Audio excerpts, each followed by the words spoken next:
Hey, it's me, Ryanka. Today we're going to have a look at the return of the Lost Sigils.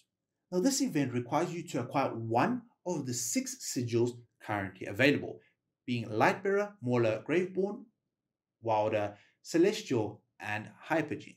Now, depending on the reward that you want from this event, you need a specific amount of each sigil. So let's say you're going for this primordial emblems.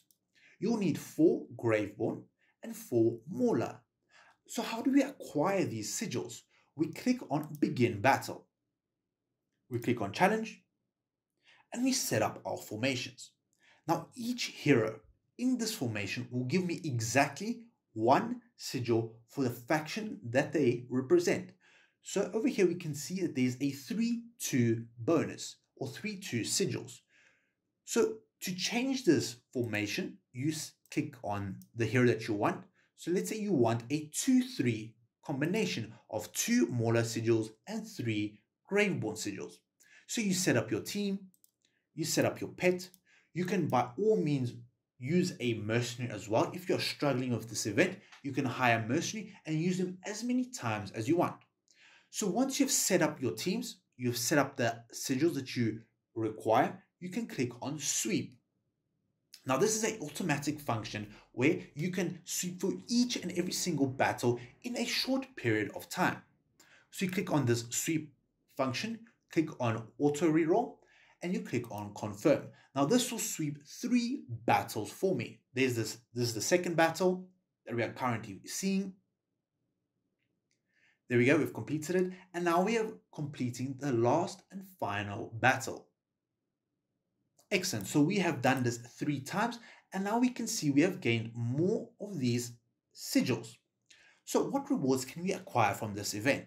So we can get a couple of primordial and amplifying emblems, red emblem choice chests, which have a different combination of sigils. So if you have a slightly stronger Wilder and Lightbearer team composition, this will be an excellent way to get more red emblem choice chests. So you do not have to struggle if your Graveborn or Maulers are not as powerful as your other factions. Then we have a couple of gear chests, which includes every single piece of factional mythic gear besides dimensional. Then we have rare factional hero choice chest, which can get you your first mythic hero so that you can unlock your red emblem choice chests. Then we have T1 all the way to tier 4 upgrade tokens. Then after that, we have the elemental cores and elemental shards. This is excellent for those 30 and 60 engraved heroes. Then we have bait, reset tokens, po coins, twisted essence for your branches, Dura's artifact. You are still missing your 5-star cord or eye. And we finally get to our Celestial and Hypogeans available from this event. So we have Zafrael, Audrey, Mehira, Orgoth, and Flora over here. So all of these are excellent heroes to get. And then we finally arrive to the 4 faction heroes. Now these heroes you can get from normal summoning scrolls, faction summoning scrolls, and select summons when you acquire the summoning feature. There we go. And finally we have gold. So I do not recommend going for the 4 faction heroes because they're so easy to get from the various summons. Also don't recommend getting Flora as she's not that strong and you can easily acquire her from the Challengers store. And then we come across the 4 different Celestial and Hypogeans currently available. Now, the only hero that I would highly recommend is getting Mehira, especially if you do not have a full campaign, as you only need 1 copy at least in order to make her more effective and start controlling the enemies and allowing you to progress further.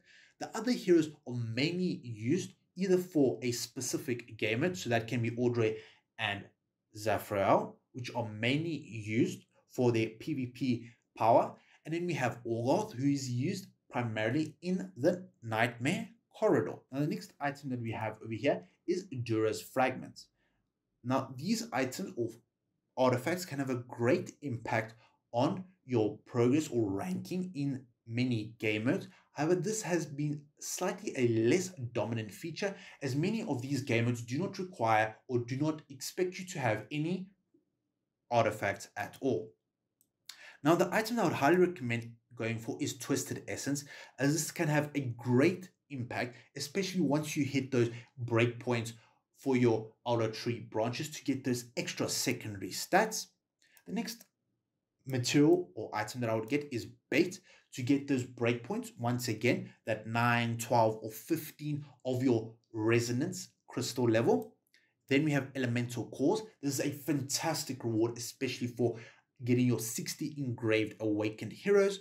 And the general all-purpose reward is Red Emblem Choice Chest. Now, you'll also get an additional reward from the Road of Glory, and these are smaller rewards that you can acquire, where you can get a couple of stargazing tickets, a couple of normal scrolls, engraving materials, and a variety choice chest, which have many different rewards that you can choose from and acquire and upgrade your account.